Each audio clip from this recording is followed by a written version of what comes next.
Bonsoir à tous, il est 22h sur Télé Djibouti. Merci de nous rejoindre pour cette nouvelle édition dont elles sont les faits marquants. Réunion de haut niveau donc sur l'amélioration du climat des affaires à Djibouti. Également dans l'actualité, l'OMC donc le protectionnisme embellit donc et menace cet embellisme que nous verrons en fin de journée. Bonsoir à tous et nous entamons ce journal par cette mise au point officielle suite aux menaces proférées par DP World par voie de communiqué concernant les investissements dans les infrastructures portuaires de notre pays.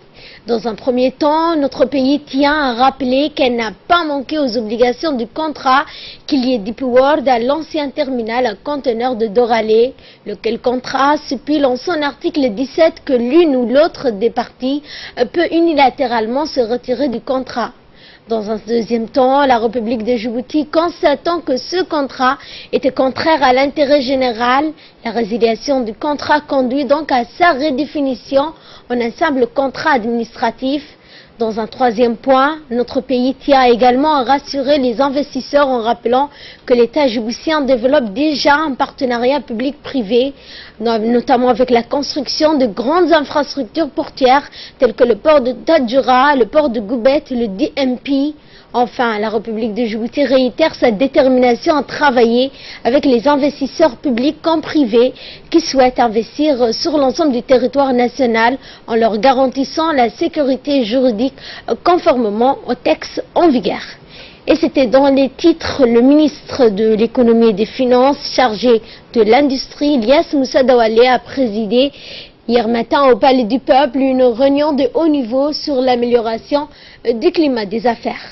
Le représentant de la Banque mondiale à Toussek, le secrétaire général du ministère des Investissements, Abdi Elmi, ont pris part notamment à cette réunion.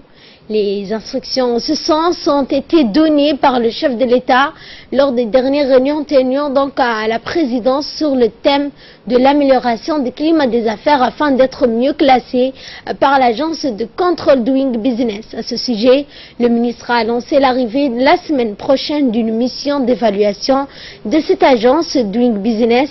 C'est pourquoi donc il nous faudra consolider davantage nos efforts communs dans l'amélioration du climat des affaires. Et justement donc, le ministre de l'économie et des finances, Ilyas Moussa, dans son intervention fait état de la volonté du chef de l'État de voir les différents départements ministériels et services concernés de travailler de concert en parfaite harmonie, que je vous propose d'ailleurs de suivre. Pour l'ultime objectif du gouvernement et de son président, c'est-à-dire offrir des opportunités d'un meilleur bien-être en créant des emplois et des emplois qui soient durables. Je crois qu'on est à une jonction dans l'histoire de l'environnement des affaires en République de Djibouti. Je crois qu'il nous faut vraiment consolider notre esprit d'équipe, parce que ce n'est pas un département, ce n'est pas une institution, un établissement public, c'est Djibouti. Ce n'est qu'une étape, une première étape. Nous avons une feuille de route beaucoup plus complexe et beaucoup plus exigeante de la part du président. Des nouvelles matrices en termes de réformes structurelles seront également communiquées dans les semaines à venir, une fois l'environnement des affaires terminé. Ça concerne encore l'approfondissement des réformes, en tout cas dans la modernisation de l'administration publique, la mise en œuvre, la mise en vigueur des différentes lois d'ores et déjà passées, notamment sur la gouvernance des entreprises publiques. Et le ministre des Transports, M. Mohamed Abdelkader Moussa Helem, accompagné d'une forte délégation comprenant son collègue de la décentralisation, Hamadou Mohamed Aramis, le directeur des études de l'agence djiboutienne des routes et les représentants de la société chinoise China First se sont donc rendus hier dans la région de Tadjoura, donc plus précisément dans la sous-préfecture de Randa pour une visite inopinée de travail portant essentiellement sur les constatations de dégradation de l'état des routes causées par les crues des Oued pendant les périodes pluviales. En effet, donc la société chinoise ayant déjà été réhabilitée, le pont d'Italie entamera très prochainement une étude hydrologique pour trouver des solutions adéquates telles que la construction d'ouvrages d'art ainsi que d'autres mesures préventives dans la zone touchée par les eaux en crue.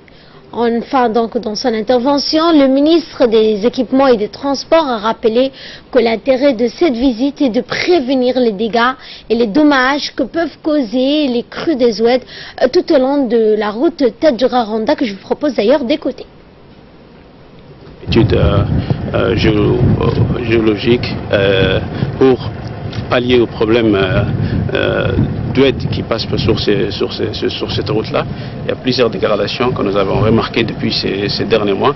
Donc, ils vont faire une étude de faisabilité et puis par la suite ramener les financements adéquats pour financer des ponts et des dallos.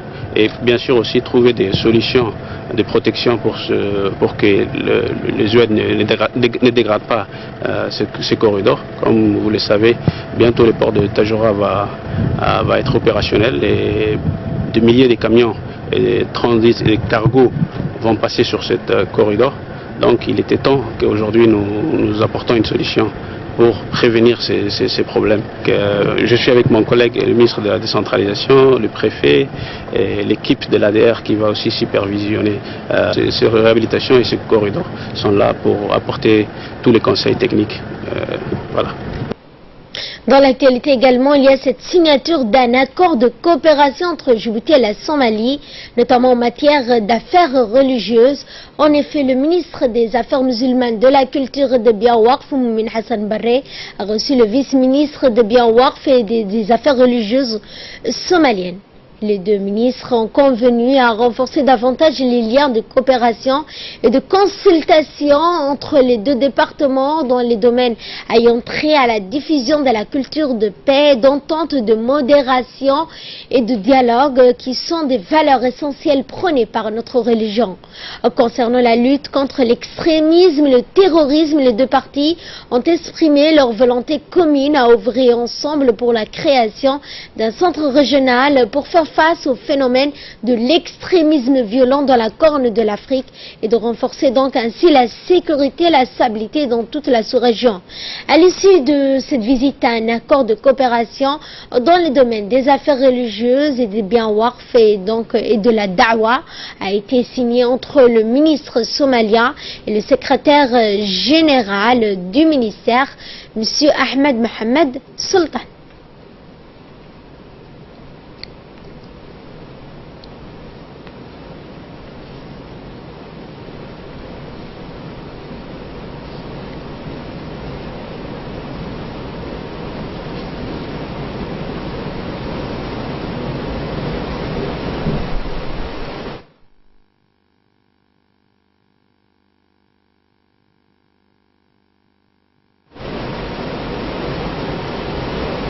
Éducation cette fois avec cette campagne d'information, de sensibilisation des élèves de la 9e année.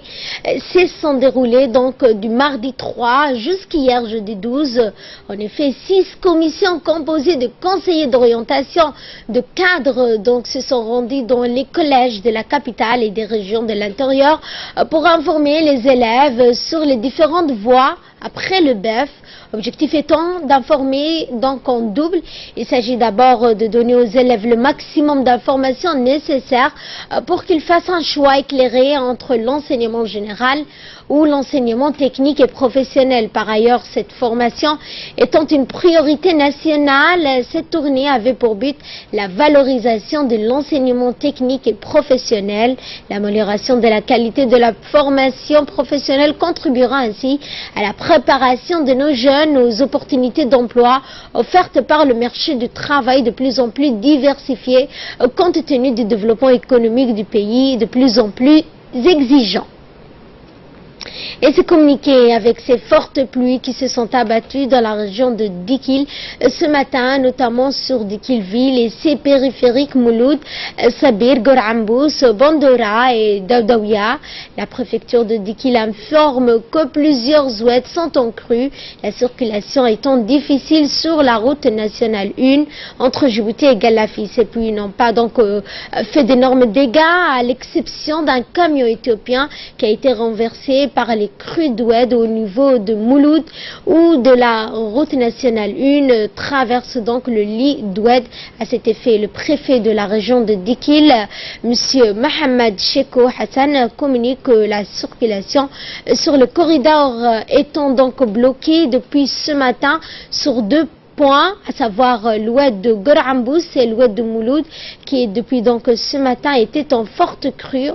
En dernier donc de l'information, la circulation est revenue à la normale à Mouloud depuis 19h ce soir, mais Gorambous est toujours bloqué.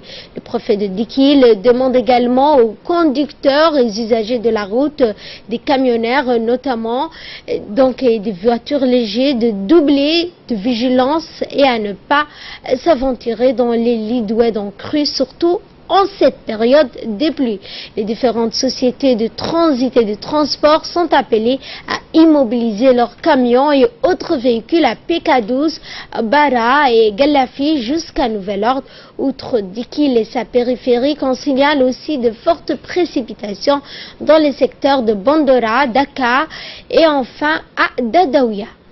À Dikil, toujours une journée de rencontre avec les jeunes lycéens ont eu lieu ce week-end. Les parlementaires de la région de l'Unité, avec l'appui des responsables de l'administration locale, notamment le conseil régional et la préfecture, ainsi que les responsables des différents services déconcentrés, ont tenu non seulement à encourager les élèves des classes de terminale du lycée technique et lycée d'enseignement général, mais aussi à prendre conscients des doléances et difficultés auxquelles ils sont confrontés durant leur séjour à Djibouti-Ville durant les examens du baccalauréat. Cette initiative vise également à améliorer le taux de réussite des jeunes candidats de la région, ainsi donc pour contribuer au développement local en matière d'éducation, surtout aux difficultés relatives à l'hébergement, transport et restauration.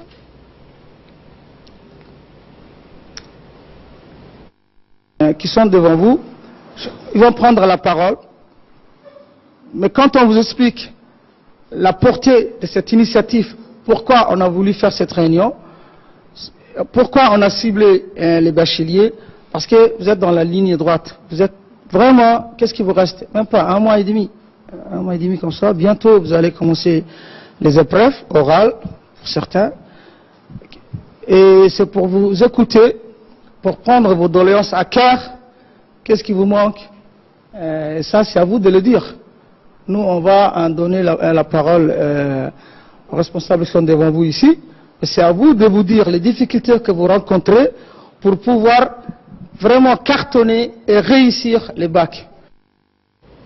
Et dans le cadre de la caravane du livre, après l'association Alfosa s'est rendue à Obok pour procéder à la distribution de livres et de matériel informatique au profit des lycéens et collégiens d'Obok. Ce dont permettra ainsi de renforcer la capacité de la bibliothèque du collège-lycée d'Obok. Cette collection de livres attribuée par l'association Alfosa a pour but d'améliorer les connaissances des étudiants, de diversifier les outils didactiques des apprenants et surtout inculquer l'amour de la lecture chez les jeunes.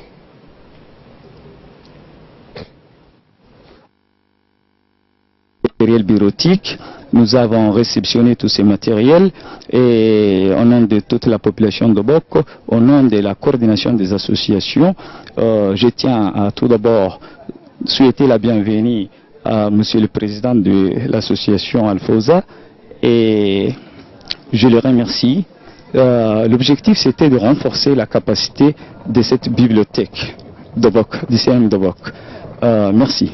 Pour les dons des livres offerts au CM de Bok, ainsi qu'au lycée, et dans le collège et au lycée, et pour renforcer la bibliothèque de cet établissement et nous les remercions pour cette action noble, cette association qui fait...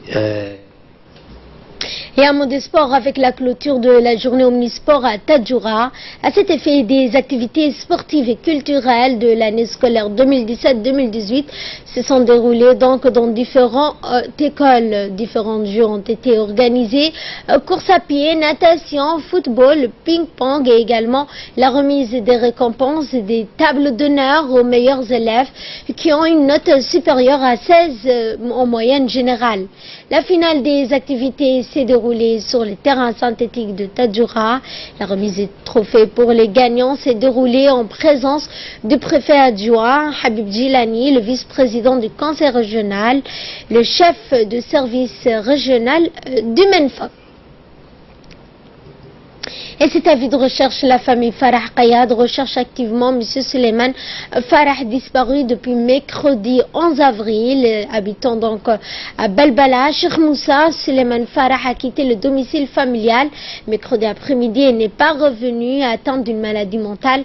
La famille demande à toute personne ayant croisé M. Suleiman de contacter le 87 04 03 ou le 77 62 74 37. Et de là, nous passons à ce qui domine l'actualité à travers le monde, notamment avec ces frappes en Syrie où les États-Unis veulent éviter de perdre le contrôle. On apprend la première opération militaire américaine. Avec nous pour nous en parler en détail, Samatar Saïd. Bonsoir Samatar. Bonsoir Ferdous. Qu'en est-il donc de ces frappes qui font donc jusqu'à aujourd'hui un an donc depuis la première frappe américaine en Syrie? Eh bien, pour vous dire, Ferdous, les Occidentaux menacent des frappes du régime Damas qui demande toute responsabilité dans l'usage d'armes chimiques. Le président américain, Ferdous Donald Trump, a réuni son équipe de sécurité nationale après avoir déclaré tout et son contraire, presque. Le ministre américain de la Défense, Jim Mattis, fait part des inquiétudes des Occidentaux. Officiellement, Ferdous, aucune décision finale n'a été prise par les États-Unis, continuent de consulter leurs alliés. Les perspectives d'une action militaire dirigée par Donald Trump, soutenue par la France et probablement le Royaume-Uni, s'inscrit dans un contexte de vive tension avec la Russie, alors que les relations ont déjà été dégradées par l'affaire de l'ex-espion russe Sergei Skripal, empoisonné en Angleterre. Toujours concernant la Syrie, Samatar, Moscou met en garde notamment contre une guerre en Syrie. Effectivement, Ferdous, en pleine escalade diplomatique, Vladimir Poutine refuse pour l'instant de surenchérer, défié par Donald Trump. Le président russe s'est gardé de parler de la Syrie hier en visitant un musée de l'espace à Moscou. Il appelait la communauté internationale à faire preuve de bon sens. Le porte-parole du ministère russe des Affaires étrangères, Maria Zakharova, est en revanche allé plus loin. Nous appelons tous les acteurs, a-t-elle dit, les acteurs responsables de la communauté internationale, les dirigeants occidentaux, à endosser le rôle de gendarmes du monde et en même temps enquêter des procureurs, des juges exécutants et les possibilités, conséquences des allégations, de ces menaces et même ces actions à planifier. Pendant ce temps, en Syrie, les soldats russes se préparent à entrer dans Douma, derrière le bastion rebelle de Ghouta oriental, évacué Ferdous après une déluge de feu du régime et une attaque chimique présumée imputée au régime par les pays occidentaux, Ferdous. Et donc les États-Unis, Samatar, pourraient finalement rejoindre le TPP, le traité de libre-échange transpacifique. Qu'en est-il donc? Effectivement, Donald Trump l'a indiqué hier, après avoir arrivé à son arrivée à la Maison-Blanche, a balayé d'un revers de main de la premier accord obtenu sous la présidence de Barack Obama. Le président américain a décidé de reprendre les discussions avec les 11 autres pays signataires de l'accord, dont le Canada, le Japon et l'Australie. Donald Trump indique dans un tweet avoir déjà eu un accord avec 6 des 11 pays signataires. Pour les États-Unis, l'enjeu commercial est de taille. Le traité transpacifique devant faire contrepoids à l'influence grandissante de la Chine dans cette région du monde. À terme, l'accord pourrait englober 40% du PIB mondial et au moins quart du commerce international. Et pour terminer ce matin avec cette révélation de l'ex-chef du FBI, James Comey, je le cite, a déclaré donc que Donald Trump était un président immoral au comportement mafieux. effectivement, Ferdouz, un président immoral. C'est dans le livre de James Comey. Comparé, le président américain, a-t-il dit, est un chef mafieux qui soumet à son entourage un code de loyauté. Il a évoqué une réunion qui s'est tenue en février 2017 et sous la présidence Reince Priebus, effectivement, Ferdouz, alors que le secrétaire général de la Maison-Blanche, cet échange avec le président a fait revenir au début de sa carrière quand il était procureur face au milieu. Il décrit un scène digne d'un parrain. Le boss qui fait le jour et la nuit, les serments de fidélité, la vision du monde selon laquelle tous sont contre nous. Le mensonge généralisé, qu'il soit petit ou gros, au service d'une sorte de code de loyauté qui place l'organisation, a-t-il dit, au-dessus de la moralité, de la vérité. Son leadership est transactionnel, axé sur l'ego et la loyauté professionnelle, personnelle, a-t-il insisté. À la Maison-Blanche, comme chez les responsables républicains, le livre a fait naître des craintes sur le dégât qu'il pourrait infliger à une présidence Trump déjà affectée par des rumeurs limogeables et démissions. Le livre qui sort bientôt le 17 avril s'est hissé en tête du classement préventant d'Amazon, grandement aidé sur les messages vengeurs du tweet de Donald Trump qui l'avait limogé, rappelons-le, en mai 2017. Merci Samatar pour ces éclaircissements. Merci également à vous de nous avoir suivis. Excellente soirée sur Télé Djibouti.